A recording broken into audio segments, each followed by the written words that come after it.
Suatu ketika Harun Ar-Rasyid ini kan minta kepada Imam Malik, nyuruh ajudan. Harun Ar-Rasyid minta kepada Imam Malik untuk datang ke istananya membacakan kitab Al-Muwatta'nya Imam Malik. Imam Malik simpel kan jawabannya, kirim surat kan? Harun Ar-Rasyid kirim surat, tulisannya ini, al ilmu yuzaru wa la yazuru wa innamal ilma yukta wa la ya'ti.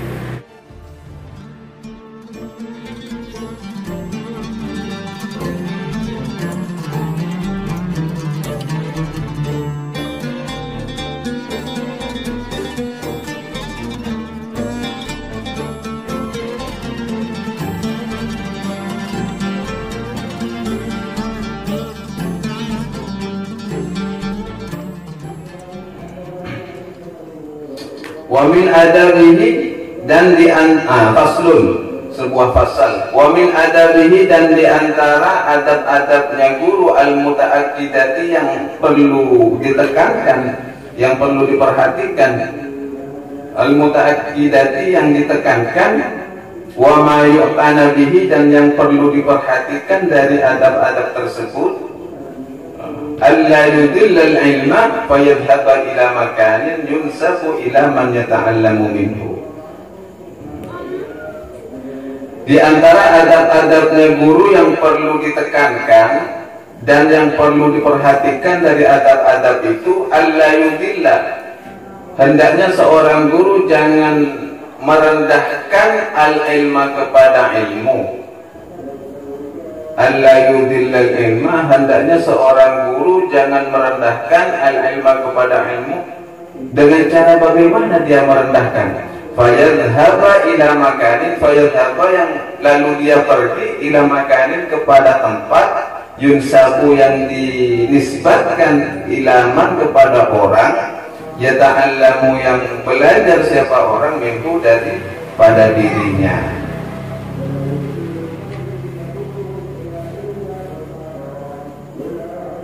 Liyata'allama, agar belajar siapa orang, minhu dari mu'allim, fihi di dalam makanan yunsabu itu, tempat yang dinisbatkan kepada pelajar itu.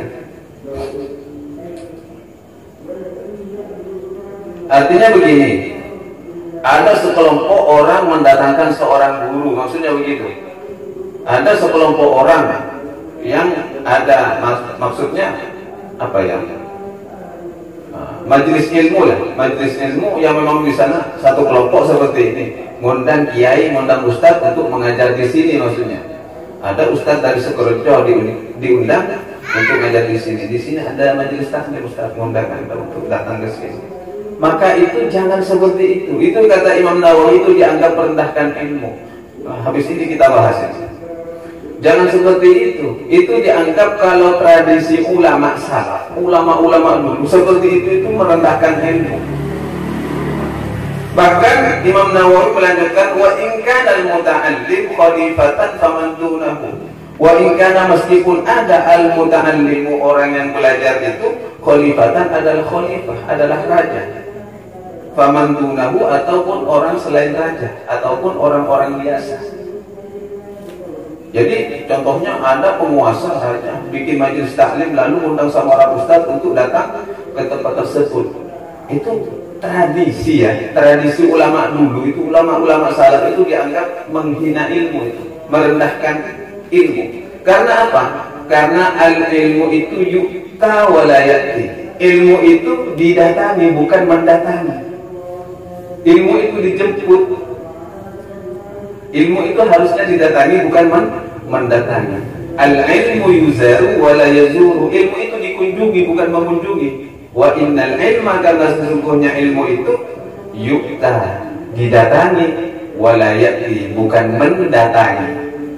Ilmu rapor tukoni bani muni kan gak ruang. Iya kan? Ilmu rapor itu tradisi ulama-ulama salaf. Bahkan cerita ini kan sudah masyhur di antara kita, ini sudah umum. Seperti Nabi Musa berguru kepada Nabi Khidir. Coba lihat Al-Quran itu, surat Al-Kahfi ayat 62 sampai 80 itu tentang perjalanan Nabi Musa berguru kepada Nabi Khidir. Begitu beratnya perjalanan Nabi Musa.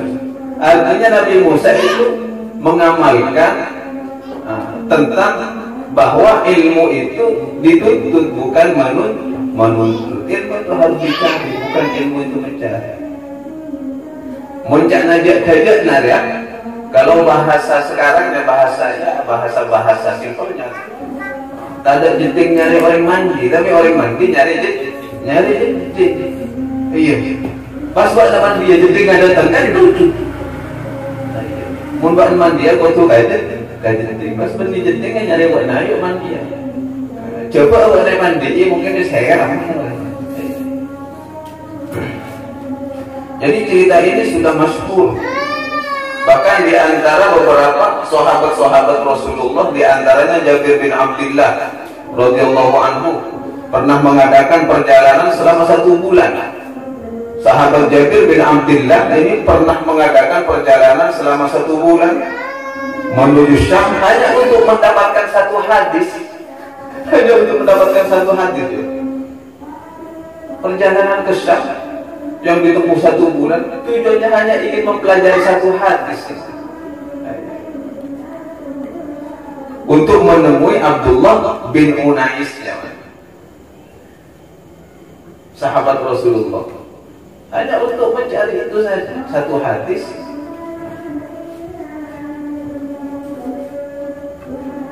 Dan juga diantaranya Imam Abu Hatim Ar-Razi rahimahullah beliau pernah mengatakan bahwa saya ini pernah berjalan kaki sejauh 1000 farsah. 1000 farsah. Sedangkan 1000 farsah itu, satu farsah itu ukurannya 5 kilo. Satu farsah itu ukurannya 5 kilo. Coba 5 kali 1000 berapa? 5.000 ya. 5.000 kilo. Itu bisa jalan kaki itu. Imam Abu Hatim Ar-Razi mengunjungi dari beberapa tempat yang diantaranya dikunjungi itu Baghdad, Kufah, Makkah, Madinah, Syam, Mesir dan lainnya. Banyak yang dikunjungi. Ajaran Sof, kata saya. Ajaran Sof. 5.000 farsah. Apa? Iya, 1.000 farsah. Berarti 5.000 kilo. Ulama-ulama dulu saking minatnya kepada ilmu. Coba sekarang kalau kalian ada pengajian di pondok, iya kan? Padahal fasilitas ada. Bensinnya berbaik itu. Kalau ulama-ulama dulu itu tak punya fasilitas, ya jalan kaki. Mungkin yang punya fasilitas naik onta, naik kuda, mungkin seperti itu dulu. Tapi yang tak punya fasilitas memadai, ya jalan kaki. Yang penting dapat ilmu, itu tujuannya. Itu bedanya ulama dulu dengan orang-orang sekarang. Bahkan ini saya catat ini beberapa imam. Imam Baqi bin Makhlad Al-Andalusi pernah melakukan perjalanan dari Andalus ke Afrika. Andalusia, mana? Andalusia. Spanyol ya. Dari Spanyol ke Afrika. Melakukan perjalanan dari Spanyol ke Afrika. Lalu ke Baghdad untuk menemui Imam Ahmad bin Hanbal. Berguru kepada Imam Ahmad bin Hanbal. Coba lintas negara kan? Keilmuan itu. Jadi ilmu itu memang yukta walayat itu sudah tradisi ulama-ulama salah. Ulama-ulama dulu ya seperti itu. Jadi pun pada urusan tawaan lah. Jadi saya pun pada urusan sombong anak keren. Iya kan? Dari lawan mata, sombong mata ada. Kita jawab saja. Padahal anjuran seorang guru itu wayasalu amman waqa minkum. Hendaknya selalu bertanya dari murid-muridnya yang tidak hadir dari antara mereka. Urusan saya murah nah. Bisa lihat ke urusan aku tak ada. Iya kan. Bodoh sih lo usah lepas sepeda datang enggak nanti kan. Iya. Jadi ilmu itu memang sangat berat ujiannya. Tapi mudah-mudahan pas sudah menjiwai, subhanallah, insya Allah menjadi ilmu yang manfaat. Jadi riadahnya ulama dulu ya, dia seperti harus benar-benar teruji niatnya itu. Mau niat tata ikhlas sementara kan syawal. Mau pas dia tata ikhlas, oh orang sakit tapi tak ada. Iya kan? Oh, ini antar negara tuh. Berarti niatnya orang-orang dulu itu kan ikhlasnya luar biasa mencari ilmu. Ilmu itu disong-song bukan menyongsong. Didatangi bukan mendatangi. Juga diantaranya saya nih, Ahmad bin Hanbal sendiri, bahkan Imam Ahmad pernah 2 kali melakukan perjalanan itu keliling dunia. Imam Ahmad bin Hanbal mengumpulkan dari beberapa hadis sehingga menjadi musnad Imam Ahmad. 2 kali pernah melakukan perjalanan keliling dunia untuk mengumpulkan hadis. Sampai akhirnya beliau itu bisa mengumpulkan kitab Al-Musnad namanya, karangannya Imam Ahmad dalam hadis. Coba bayangkan, kaso. Iya. Tapi akhirnya jadi orang semua kan, jadi orang sukses semua, orang manfaat semua. Bahkan Imam Syafi'i, wah perjalanannya antara dari Baghdad, dia kan, ke Yaman, sampai akhirnya kan beliau menetap di Mesir, sampai wafat di Mesir. Coba perjalanan ulama dulu. Dia pun berat numpak unta luar kan? Perjalanan lama tak numpak unta yang numpak jalan. Iya kan? Dia pun tak numpak jalan numpak unta, dia jalan sopok. Pas kita bawa toko. Iya kan? Kitabnya orang-orang dulu kan. Mau sekarang kan fasilitas sudah memadai PDF. Ya, ribuan kitab sudah terkumpul di HP semuanya begitu. PDF juga. Pun dibawa dalam satu saku kan. Setelah itu numpak mobil boleh kan? Tak kaso. Tapi kenapa fasilitas seperti itu tidak kita ikuti? Nah ini yang disebut menjadi tradisi ulama salaf. Sehingga Imam Nawawi itu berpegang teguh kepada tradisi ulama salaf. Sehingga pemaparan Imam Nawawi, alla yudillal ilma, janganlah engkau merendahkan ilmu itu dengan pergi ke tempat yang mana di sana ada tempat yang dipergunakan untuk majelis ilmu agar orang itu bisa belajar dari guru itu tersebut, gitu loh maksudnya. Ayo, mau datang ke guru. Jangan tak perlu. Walaupun yang minta itu khalifah. Karena ini terikat dengan kisahnya Imam Malik bin Anas dengan Harun ar-Rasyid. Suatu ketika Harun ar-Rasyid ini kan minta kepada Imam Malik, nyuruh ajudan. Harun ar-Rasyid minta kepada Imam Malik untuk datang ke istananya membacakan kitab Al-Muwatta'nya Imam Malik. Imam Malik simpelkan jawabannya, ngirim surat kan?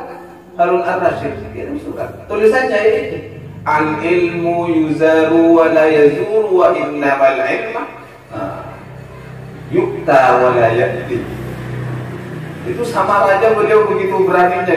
Ya karena memang menjaga kemuliaan ilmu. Harun ar-Rasyid, ya khalifah, al-ilmu yuzaru wa la yazuru. Ilmu itu dikunjungi bukan mengunjungi. Wa innal ilma, karena sesungguhnya ilmu itu yukta, didatangi, wa la ya'ti, bukan mendatangi. Coba Pak namun pasti undang presiden. Nah, kalau Pak Beda bisa nggak lo ada jawaban? Itu kan pertanyaan dari Arwah kan. Oh tapi yang cek Pak Tenggi lah. Pak Tenggi ya, Pak Tenggi. Put hataman put, wah hataman kancing kan. Hataman kancing.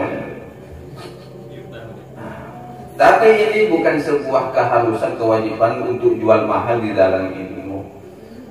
Artinya ada bentuk kolaborasi pandangan-pandangan lain. Di dalam kitab Tasbidul Fuad, karangannya Al-Habib Abdullah bin Alawi Al-Haddad, beliau pernah mengatakan, oh tidak apa-apa, kata Habib Abdullah bin Alawi Al-Haddad, tidak apa-apa.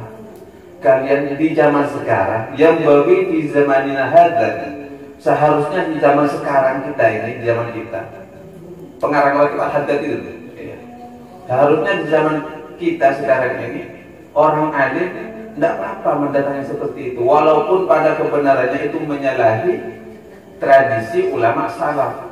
Kan sudah menyalahi tradisi ulama, tidak apa-apa. Kita ambil hikmahnya saja. Karena kondisi sekarang itu beda dengan kondisi dulu. Di zaman kita sekarang beda. Kita ambil hikmahnya, apa hikmahnya? Kita niatkan mengulang ilmu saja di tempat itu, bukan niatkan mengajar. Jadi niat ashabola boleh, sampingan aja. Jadi tak dianggap merendahkan ilmu. Jadi mau niatkan, ya mau niat ngajar kan berarti. Kan takutnya tradisi seperti itu kita menyalahi tradisi ulama salaf. Tapi mau niat ajar. Seperti bahkan kita kitab At-Tibyan ini, bawa kitab At-Tibyan ke satu majelis, diundang orang untuk ngajar kitab At-Tibyan. Niatkan saja kalian itu meskipun posisinya sebagai pengajar, mari kita sama-sama ngaji sama Imam Nawawi. Kan sama-sama belajar walaupun beliau sendirinya itu adalah penyaji. Iya kan? Walaupun posisinya sebagai pengajar. Jadi tak menyalahi. Jadi teori Abdullah Al-Haddad itu saya sepakati. Ada di dalam kitab Tasbihul Fuad itu. Jelas pahamnya. Jadi menyucikan orang Al Quran semaan. Nah, niat takriran saja di sana, sehingga tidak dianggap merendahkan ilmu. Paham? Jadi membaca pengajian pas kayak mungkin pakai dalil yang itu kan. Niatnya sama-sama belajar, sama-sama ngaji, sama-sama intifa wal istifadah, mengambil manfaat dan sama-sama mengambil faidah.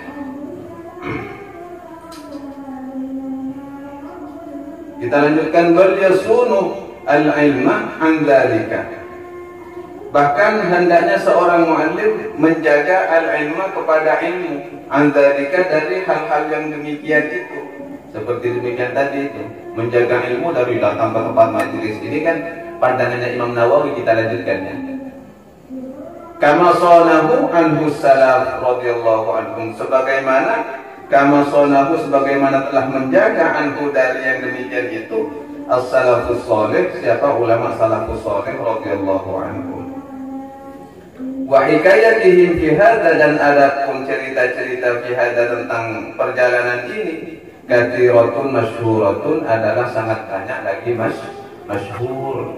Ya seperti yang kita ceritakan baru saja tentang perjalanan Nabi Musa, terus Imam Abu Hatim, sahabat Rasulullah sampai ke Syam melakukan perjalanan 1 bulan.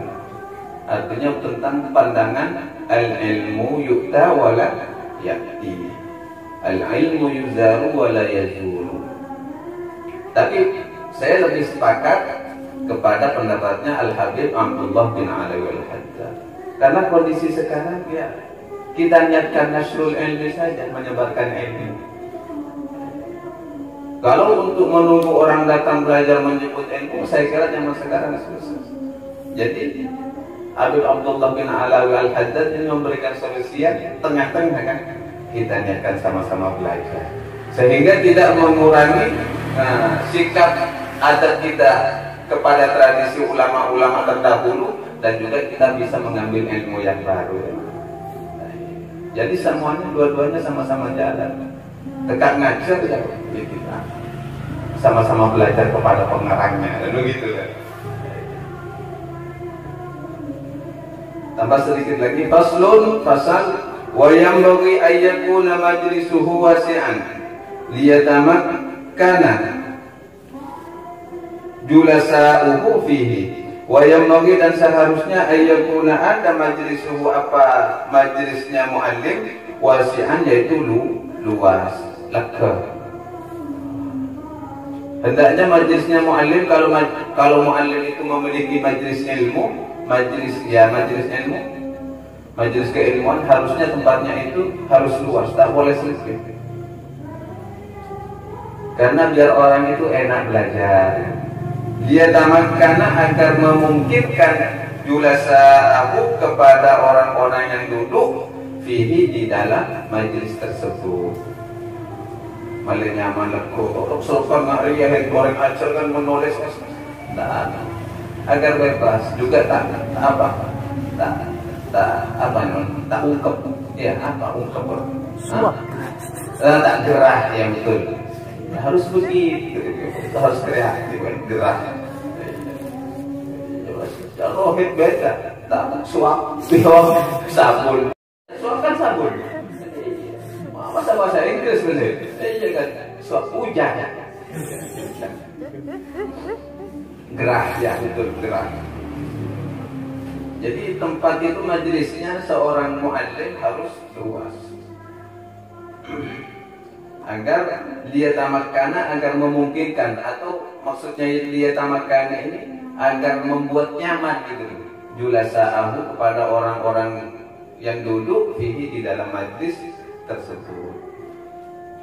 Fafil hadis anil Nabi sallallahu alaihi wasallam, dan di dalam hadis anil Nabi sallallahu alaihi wasallam dari Sayyiduna Muhammad sallallahu alaihi wasallam, qala, ialah bersabda siapa Rasul, apa sabda Rasul tentang majlis ini? Khairul majalisi awsa'uha. Adapun sebaik-baiknya majalis, ya, majlis-majlis tempat belajar ilmu itu awsa'uha, ialah yang lebih luas. Jadi khairul majalis awsa'uha. Sebaik-baiknya majelis ilmu awsa'uha, yaitu yang luas. Jadi kalau bikin guru itu di ruangan guru, ruangan murid itu untuk belajar itu harus luas. Ukurannya bisa diperlukan. Walaupun muridnya hanya sekitar 10 orang, tapi bikin senyaman mungkin. Itu ada anjurannya dari Rasul. Karena khairul majalis awsa'uha. Sebaik-baik tempat menuntut ilmu itu yang luas, agar orang itu merasa betah. Tapi kalau sekarang fasilitasnya kan luar biasa, bahkan ada AC-nya, orang betah. Saking betahnya sampai tidur di dalam kelas. Saking betahnya ini, dia kan keren. Saking betahnya, saking kerasanya, nikmat banget di dalam itu, fasilitas ada, tedung di dalam kelas. Biasanya ya putra, putra ya premier. Menrohit kan bengong kan menikmati AC. Rawahu Abu Dawud fi sunanihi, yang diriwayatkan oleh Imam Abu Dawud fi sunanihi, di dalam kitab sunannya, fi awaili kitabil adab. Di dalam ini dicantumkan awaili kitabil adab, di dalam permulaan kitab adab, bi isnadin sahihin, dengan sanad yang sahih, min riwayati Abi Sa'id Al-Khudri, dari riwayatnya yang diriwayatkannya dari Abi Sa'id Al-Khudri radhiyallahu anhu. Jadi pada intinya seorang muallim itu harus memuliakan ilmu, jangan sampai merendahkan ilmu. Tapi pendapat Habib Abdullah bin Ala al-Haddad itu sangat tengah-tengah, sangat bisa kita amalkan. Jadi tak perlu khawatir di saat ada orang ngundang itu untuk isi di majelisnya berseberangan dengan tradisi ulama salaf. Tidak apa-apa, niatkan belajar saja. Anggaplah kalian ini mengulang-ulang pelajarannya kalau mengisi kajian, kata Habib Abdullah bin Alawi al-Haddad Tasdidul Fuad. Sehingga secara kesimpulan di sini saya ambilkan dari ungkapan Imam Ghazali tentang adab-adab bagi orang yang mengajar ilmu. Di sini Imam Ghazali menjelaskan tentang ada 17 yang harus dimiliki oleh orang muallim bagi para guru. Yang pertama kita kupas saja, ringkas saja ya. Yang pertama ihtimal. Maksudnya ihtimal ini menerima suatu yang didatangkan oleh murid terhadap pertanyaan apapun, monggo. Itu diihtimal namanya. Menanggung, siap menerima apa saja. Yang pertama itu. Yang kedua, luzumul hilmi, harus senantiasa luzumul hilmi? Tidak lekas marah itu. Luzumul hilmi harus memiliki sifat tidak lekas marah. Apa? Sabar ya, penyabar. Terus yang ketiga, duduk dengan wibawa, harus memiliki kewibawaan. Yang ketiga, harus wibawa, haibah ya, wibawa kan disegani disegani, agar disegani. Dia duduknya. Terus yang keempat,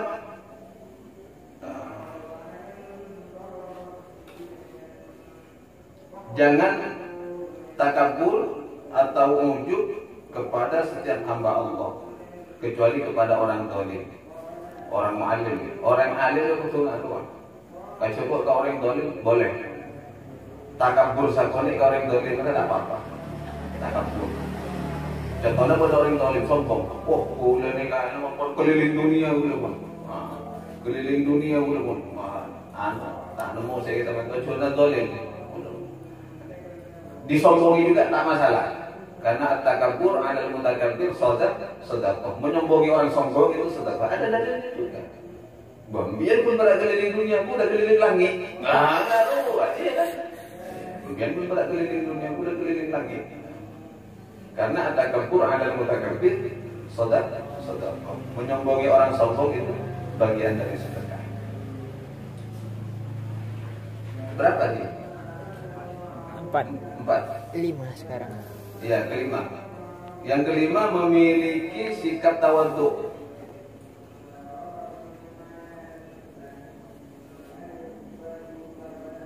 Paham ya tawadhu ya? Paham. Yang keenam, memiliki keseriusan. Artinya keseriusan ini tidak bergurau atau bermain-main di saat berhimpunnya orang banyak.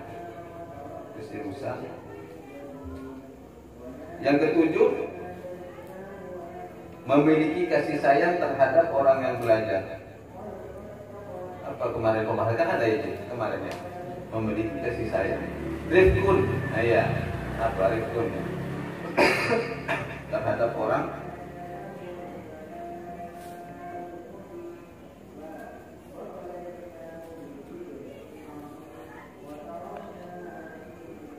Karena hal yang demikian itu menganggap murid-muridnya sebagai anak-anaknya itu ada dalilnya itu.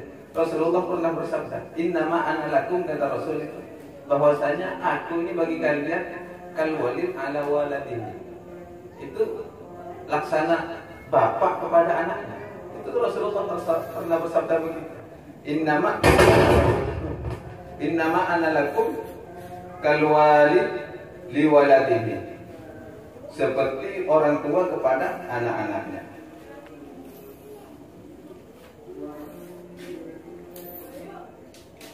Terus yang ke-8 ya. Yang ke-8,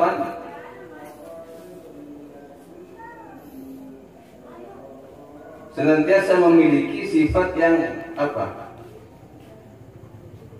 Bersabar dengan menanti setiap apa yang menjadi pertanyaan dari orang-orang atau murid-muridnya. Harus disabar menanti apa pertanyaannya. Kudu sikap yang sabar di dalam hal yang seperti itu.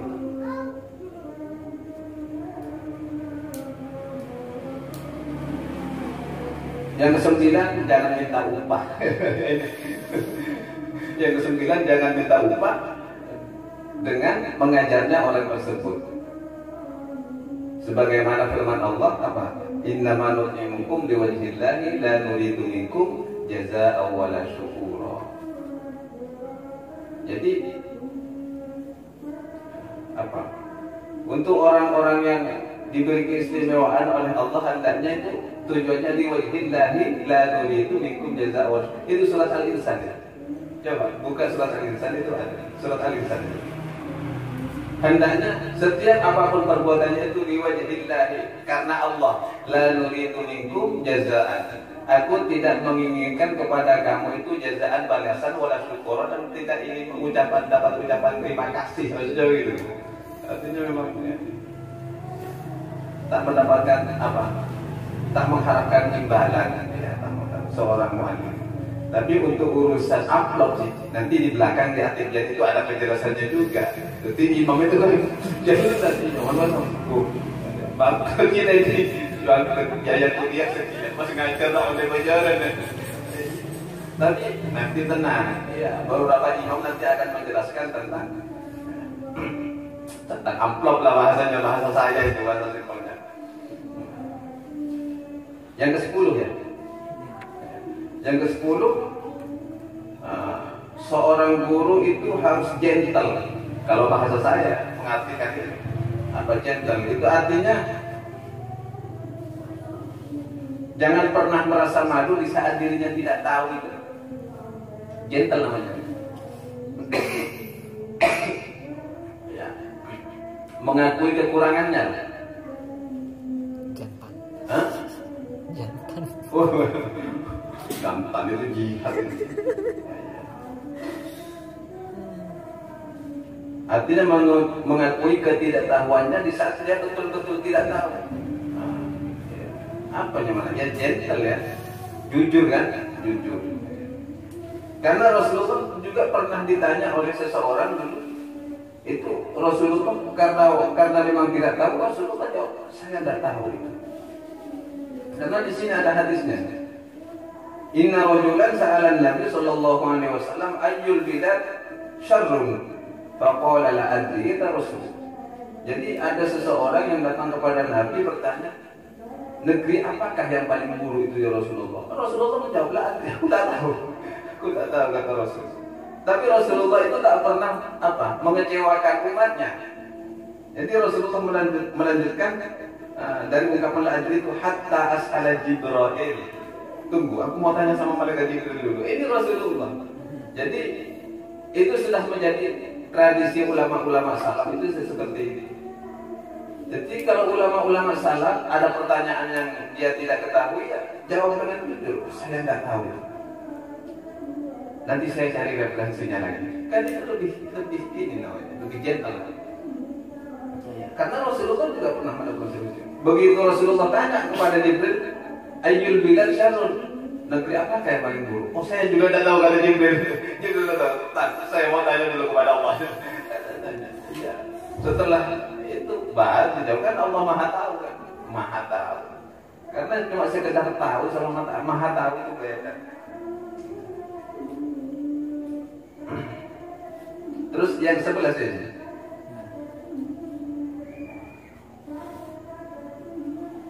Hendaknya memperhatikan secara sungguh-sungguh orang yang berbicara kepada mu'allim. Jadi memperhatikan. Contohnya ada muridnya bertanya, maksudnya begitu. Muridnya bertanya, itu betul-betul diperhatikan. Berlisan dia main HP, bermah, sih, dengar, bermah. Deki pas minta yulah boleh karena fokus ke HP bukan fokus ke pertanyaan. Tanya apa gitu lah dengan lo kan. Kau jadi santri patoknya guru. Jangan main HP.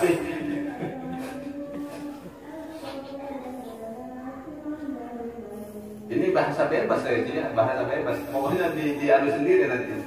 Maksudnya di bahasa bebas saya pas lagi mau baca bahasa Arab kemana kan kita coba lagi ya kan. Kita coba lagi. Berapa sih? 12 ya? 12. Nah, yang ke-12 ini seorang mu'allim harus menerima dalil yang membenarkan dari kesalahan itu.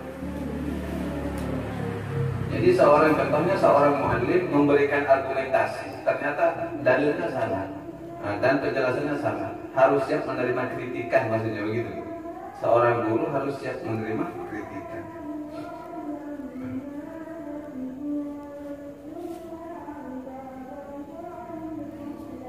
Ke-13 ya. 13 harus ikut kepada pendapat yang lebih benar. Jika ada kesalahan yang tak sengaja diperbuatnya, ya hampir mirip yang sebenarnya ya.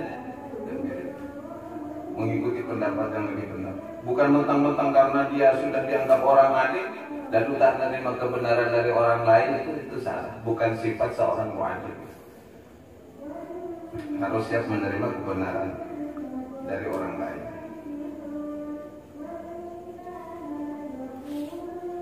Yang ke-14, seorang mu'allim harus menjaga santri-santrinya dari sesuatu yang memudaratkan, sesuatu yang membahayakan dia. Harus menjaga secara lahir batin seorang mu'allim, seorang guru.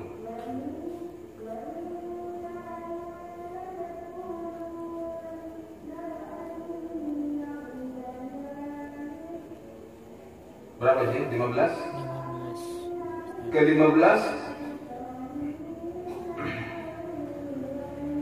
menekankan seorang guru harus memiliki sifat menekankan, harus apa? Ia menekankan kepada muridnya untuk belajar ilmu yang lebih bermanfaat daripada sesuatu yang tak bermanfaat. Penekanannya seperti itu. Harus menekankan seorang guru memberikan apa untuk kepada muridnya untuk belajar sesuatu yang bermanfaat daripada sesuatu yang tak bermanfaat. Jika ada dua ilmu yang satunya bermanfaat tapi satunya lagi lebih apa? Satunya bermanfaat, satunya lagi lebih bermanfaat. Saya tak mau mengatakan ilmu tak ada yang tak bermanfaat ya. Karena setiap ilmu pasti bermanfaat. Artinya satu ilmu itu bermanfaat, yang satunya lagi lebih alfa, lebih bermanfaat. Contohnya pencak silat. Pencak silat sesuatu yang bermanfaat itu contohnya simpelnya. Tapi yang lebih bermanfaat ilmu apa? Ilmu pemahaman di dalam sholat itu lebih bermanfaat karena kalian kan tak kira pencak terus pastinya. Kan seperti itu kan. Jadi tidak ada ilmu yang tak bermanfaat. Yang tak bermanfaat itu bukan ilmu namanya. Yang tak bermanfaat itu bukan ilmu. Ilmu itu benar ilmu, ada ilmu nar, ada ilmu nar. Mau saja ilmu kan ini ada ilmu nar. Karena niat buruk seseorang itu bukan ilmu. Karena ilmu identik dengan kemanfaatan semuanya.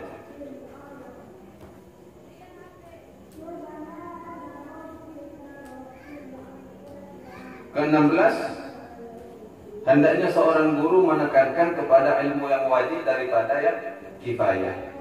Menekankan kepada fardu ain daripada fardu kifayah.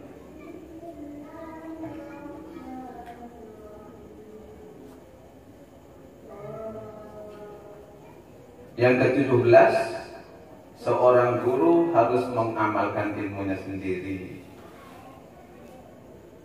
agar diikuti oleh orang yang belajar ilmu itu kepada amalannya dan perkataannya. Semoga dengan pemaparan dari Imam Ghazali yang terakhir, dari yang ke-17, sifat-sifat yang harus dimiliki oleh mu'allim, semoga itu kita bisa amalkan semuanya.